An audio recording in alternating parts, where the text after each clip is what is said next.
Let's start. Put down the pen please. कर लें start. क्या स्टार्ट करना है? Chapter number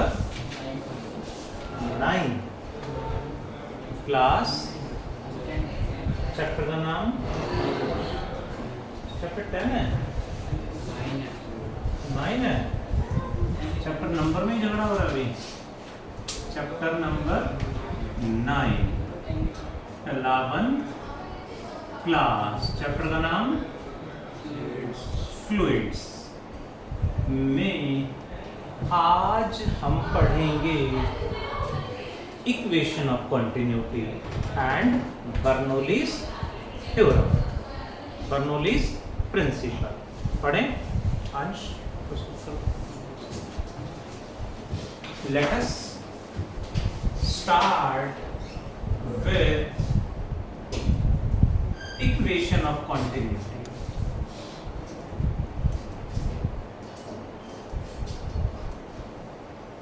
Equation of continuity क्या कहती है समझते हैं जरा.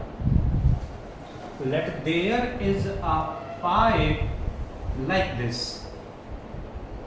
यहाँ एरिया क्रॉस सेक्शन पाइप का कम है और यहाँ कम है, तो यहाँ ज्यादा है, वहां कम है.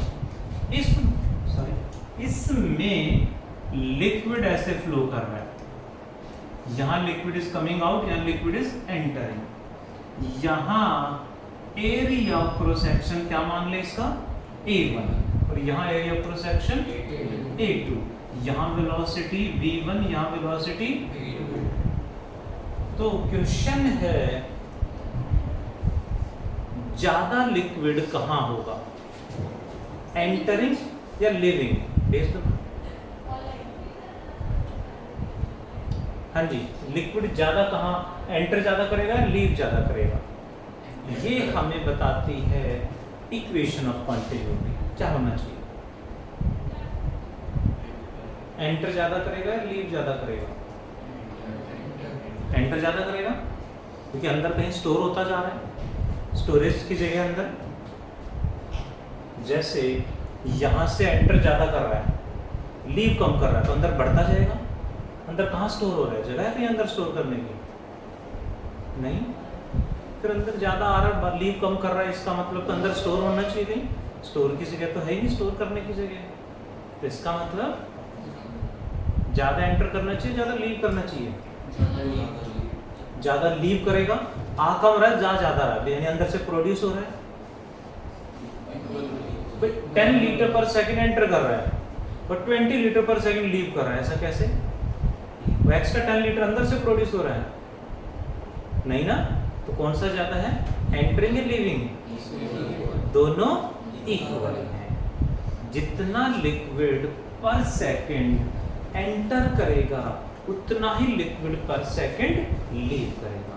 ये है equation of continuity. What it all of you, what it states? Volume of liquid,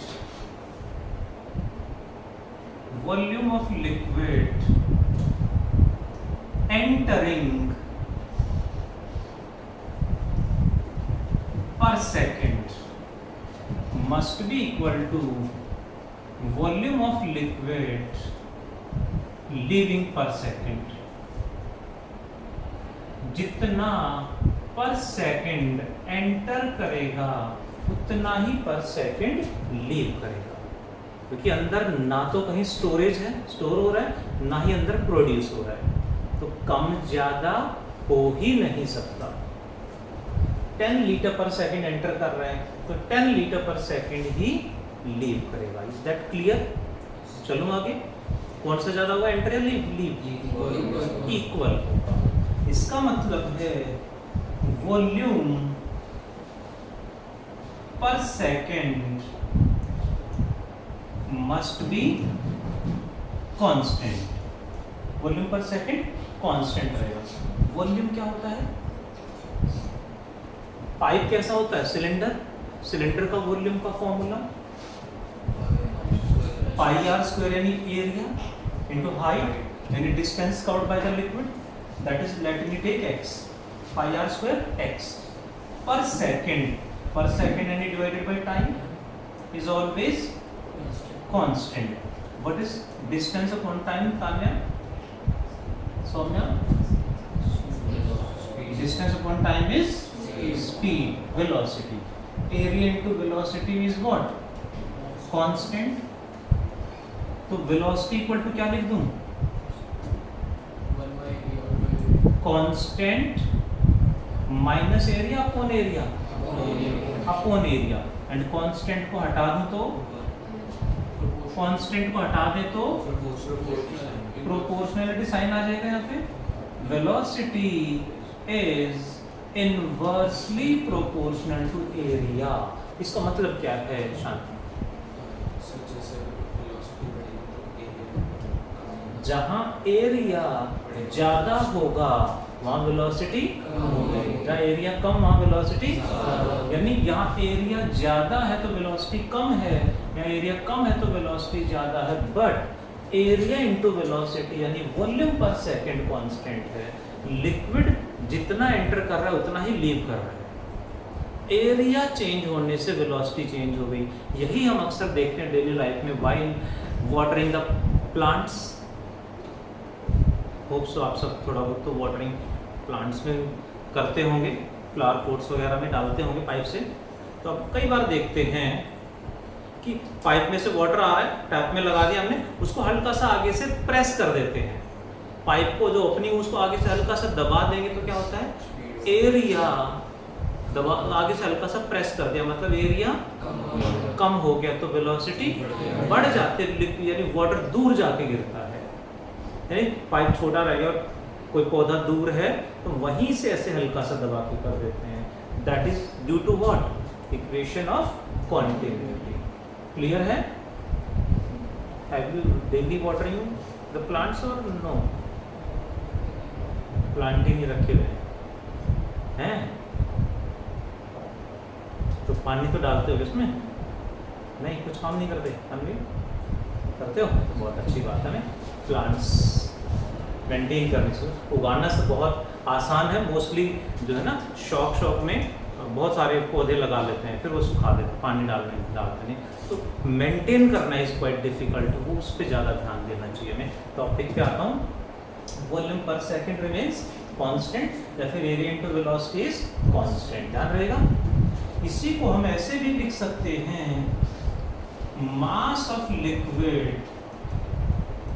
entering per second is equals to mass of leaving per second. Mass of liquid leaving per second. जितना liquid पर second enter कर रहा है मास भी constant रहेगा, volume भी constant रहेगा, and area into velocity is also constant. ध्यान रहेगा. तीनों फॉर्मूले न्यूमेरिकल में यूज हो सकते हैं. Volume per second is constant, वो area into velocity constant, mass per second is constant. Too fast everyone. एक और टॉपिक पढ़ेंगे. चलिए नेक्स्ट पे. सब नींद आ रही है? हाँ, नहीं बताओगे? अच्छा, आई नहीं रही. देखें जरा नेक्स्ट.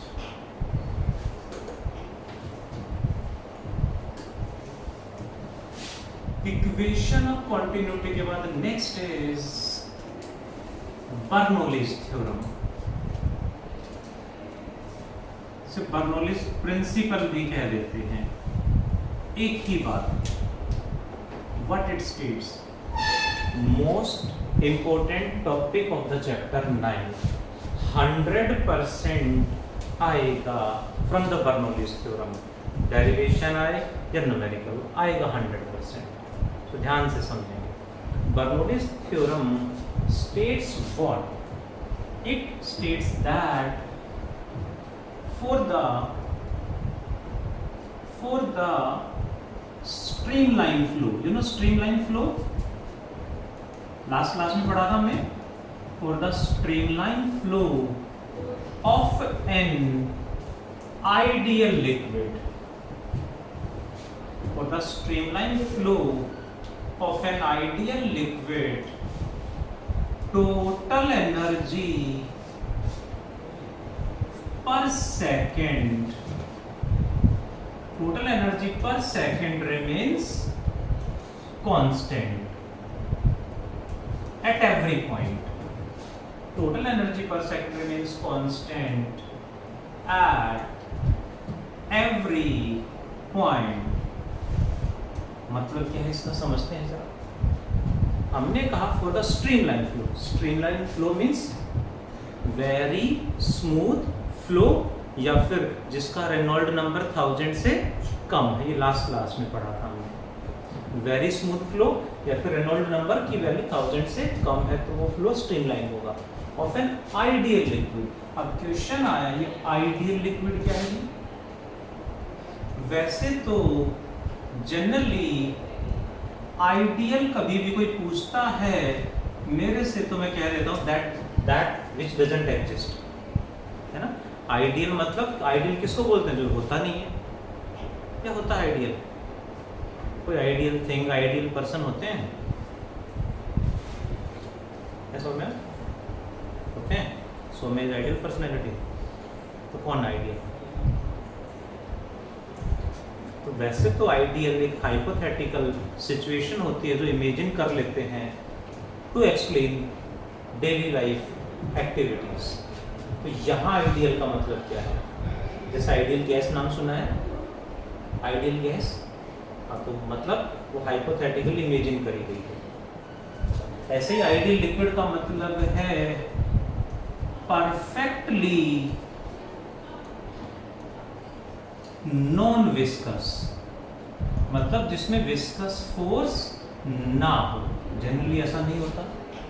एंड परफेक्टली इनकम्प्रेसिबल, जिसको बिल्कुल भी कंप्रेस ना करा जा सके, जिसका बल्क मॉडुलस इनफाइनाइट हो जाए। मतलब एक हाइपोथेटिकल कंडीशन है जो प्रैक्टिकली एग्जिस्ट नहीं करती, ठीक है। इमेजिन करा है, फिर इसमें डेराइव करते हैं हम, और फिर इसको डेली लाइफ में क्या चेंज आ रहा है उससे रिलेट करके डेली लाइफ में यूज कर लेते हैं। लेकिन हमारे सिलेबस में तो थ्योरेटिकल और प्रैक्टिकल तो है नहीं, इससे रिलेटेड प्रैक्टिकल नहीं है, तो हम अज्यूम करके इसको डेराइव करेंगे। कैसा लिक्विड होना चाहिए? Ideal liquid. फ्लो कैसा हो? Streamline flow. ठीक है, शांत, नींद आ रही? बिल्कुल भी नहीं, फुली एक्टिव, अच्छा, more than normal. Let us derive इसका बोले तो बर्नौलीज थ्योरम का प्रूफ है, इसको प्रूव करते हैं। प्रूव करने के लिए what we assume, let there is a pipe like this, इस तरह से कोई पाइप है, यहाँ एरिया ज्यादा है, यहाँ एरिया कम है, ये मान लेते हैं ग्राउंड है। Let this is ground. इस पॉइंट को मान लेते हैं A, दिस एंड, और ये एंड मान लिया B। यहाँ ग्राउंड से इसकी हाइट क्या मान लें? h1, और यहाँ हाइट क्या है? h2। यहाँ velocity v1, area a1, pressure p1।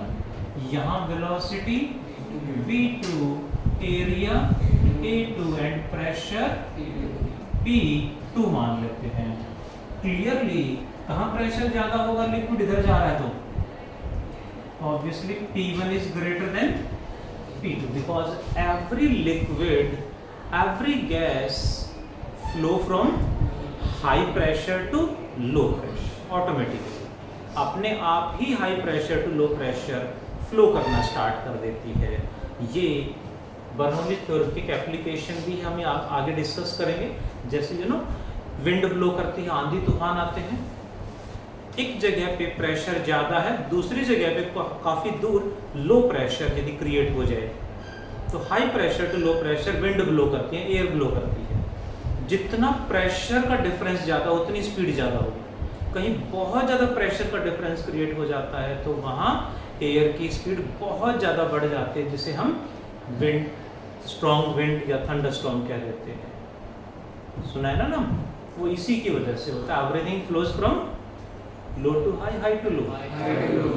High pressure to low pressure flow करता है, यानी यहाँ लिक्विड किधर जा रहा है, A टू B। तो इसमें यहाँ लिक्विड अपने आप एंटर नहीं करेगा, हमें उसको एंटर कराना पड़ेगा, मीन्स वर्क डन करना पड़ेगा। Work done on the liquid, work done on liquid in time delta t at point E। A point पे ध्यान देने वाला पॉइंट है, W1 नाम देंगे, work done on the liquid है। यहाँ लिक्विड अपने आप एंटर नहीं करेगा, हमें यहाँ वर्क डन करना पड़ेगा, उससे लिक्विड को प्रेस कराना पड़ेगा, ज्यादा जो प्रेशर है उसको मूव कराएगा अंदर, यानी work is done on the liquid. Work done का फॉर्मूला बता दो जी, F dx cos theta. Theta तो 0 डिग्री रहेगा। फोर्स कितना होगा, फोर्स का फॉर्मूला क्या होगा यहाँ पे, प्रेशर इनटू एरिया। पक्का, फोर्स क्या हो गया, प्रेशर इनटू एरिया। यहाँ प्रेशर कितना है P1, एरिया कितना है A1 इनटू dx cos 0 1, यही है। dx की वैल्यू बताओ, डिस्टेंस का और कितना होगा, इन टाइम डेल्टा टी। इन टाइम डेल्टा टी डिस्टेंस क्या होगा, वेलोसिटी इनटू टाइम। यहाँ वेलोसिटी कितनी है v1। Work done on the liquid, यानी इसको यहाँ पे हमें लिक्विड को प्रेस करना पड़ रहा है हाई प्रेशर की हेल्प से। कितना वर्क डन, फोर्स हो गया P1 A1, डिस्टेंस होता है velocity into time v1 delta t। ये आ गया work done on the liquid at A। यहाँ लिक्विड अपने आप बाहर आएगा, यानी यहाँ क्या होगा, work is done on the liquid by the liquid. Work done by the liquid in same time delta t at point B। इस वर्क डन को क्या नाम दे दें, W2। वैल्यू क्या होगी सौम्या,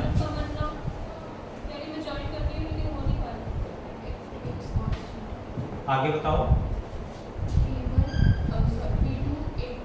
फॉर्मूला सेम रहेगा, P2 A2 V2 delta T आ गया। यहाँ work is done on the liquid, वहां work is done by the liquid, यानी वहां लिक्विड अपने आप बाहर जाएगा। तो what is the net work done on the liquid, तो net work done on the liquid क्या होगा जी, net work done on the liquid in time delta t। net work done कितना आना चाहिए जी, दोनों को ऐड करें या सब्ट्रैक्ट करें, W1 माइनस सब्ट्रैक्ट क्यों करा, क्योंकि ये है work is done on the liquid और वो work done by the liquid. कुछ वर्क डन हमने करा, उसमें से कुछ लिक्विड ने खुद कर दिया, जितना लिक्विड ने खुद करा वो माइनस कर देंगे। तो net work done on the liquid क्या बनेगा जी, P1 A1 V1 delta T minus P2 A2 V2 delta T। ये आ गया net work done on the liquid. ये जो net work done on the liquid हो रहा है, ये क्या करेगा देखें जरा, स्पीड कहाँ ज्यादा होगी, ए पे या बी पे, बी पे ज्यादा क्यों होगी, एरिया कम है। तो यहां से वहां जाने में काइनेटिक एनर्जी इंक्रीजेस और डिक्रीजेस, इंक्रीज हो रही है क्योंकि मास तो सेम है, वेलोसिटी ज्यादा हो गई है। So how much is the increase in kinetic energy, increase in kinetic energy कितना होगा जी, डेल्टा के ई। कैसे निकालने, final minus initial, half m v2 का square minus half m v1 का स्क्वायर। ये वही है increase in kinetic energy in same time है। इतनी काइनेटिक एनर्जी बढ़ गई है, मास तो सेम है सेम टाइम में, what is increase in potential energy. Potential energy कितना बढ़ गई,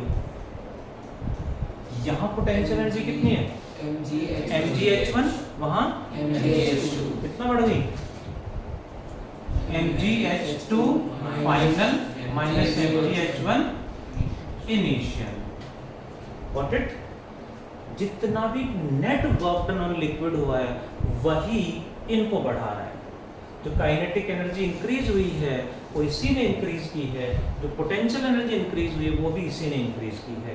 that means we use according to work energy theorem, work energy principle, according to work energy principle. क्या पढ़ा था हमने work energy principle? Net work done, total work done is equal to change in kinetic energy. कब? जब potential energy change नहीं हो रही है। जब पोटेंशियल एनर्जी चेंज हो रही है equal to change in potential energy.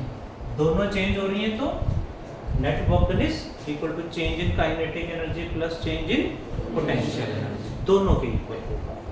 ठीक है जी। नेट वर्क डन कितना है जी?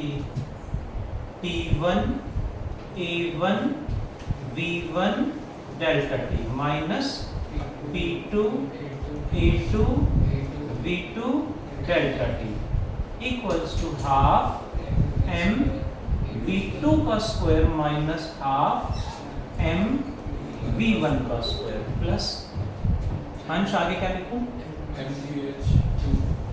mgh2 minus mgh1। What we do? 1 1 1 वाली टर्म सारी LHS में रख लेंगे, 2 2 2 वाली टर्म सारी RHS में रख देंगे। तो क्या आएगा देखिए जरा।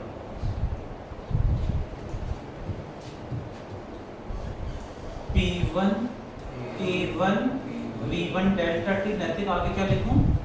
Plus half m V1 square plus mgh1 1 1 इनमें था, इनको इधर ले आया और ये 2 वाली टर्म उधर चली जाएगी equals to T2 A2 V2 delta T plus half m V2 square plus mgh2।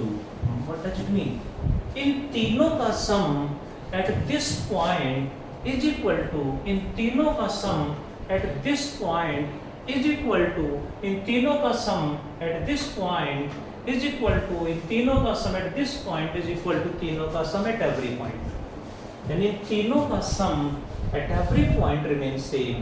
तो ये कम हो गया तो दूसरा बढ़ जाएगा, दूसरा कम हो गया तीसरा बढ़ जाएगा, बट तीनों का सम मस्ट बी सेम। एक कम हो रहा है तो कोई दूसरा बढ़ रहा होगा। यानी हम लिख सकते हैं P A V delta T plus half m V square plus mgh is equals to constant. यानी इन तीनों का sum at every point remains constant. Equation number 4, इन तीनों का सम हर पॉइंट पे कांस्टेंट रहेगा। इक्वेशन नंबर कौन सी आ गई? 4। इसी में ध्यान देंगे equation 3 divided by volume. Third equation को वॉल्यूम से डिवाइड कर देंगे, फोर्थ को सॉरी इक्वेशन नंबर 4 को हम वॉल्यूम से डिवाइड कर देंगे तो क्या आएगा? वॉल्यूम से डिवाइड कर दें मतलब दिस डिवाइड बाय वॉल्यूम क्या आएगा?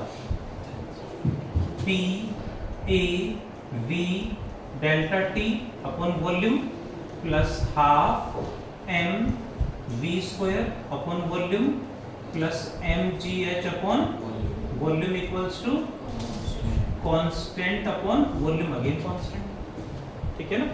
पूरी इक्वेशन को वॉल्यूम से डिवाइड कर दे, वॉल्यूम पर सेकंड भी कांस्टेंट है। What is this? यहां क्या बचेगा? P plus half what is mass upon volume? Density rho V square plus mass upon volume density rho G H remains. सही लिखा मैंने? सर वहां तो कुछ आया ही नहीं आपने, सिर्फ P बचा वॉल्यूम से डिवाइड करेंगे तो। What is AB delta T?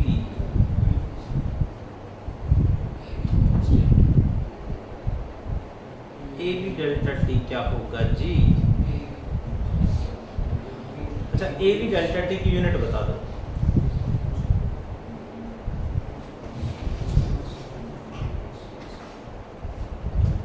A V delta T, यहां से भी देख सकते हो, यहां से देख सकते हो, कहां से जी? यहां से। ए वी डेल्टा टी ये क्या था? अच्छा, v इंटू डेल्टा टी क्या है? डिस्टेंस है ना, ये डिस्टेंस हो गया। एरिया इंटू डिस्टेंस क्या होगा?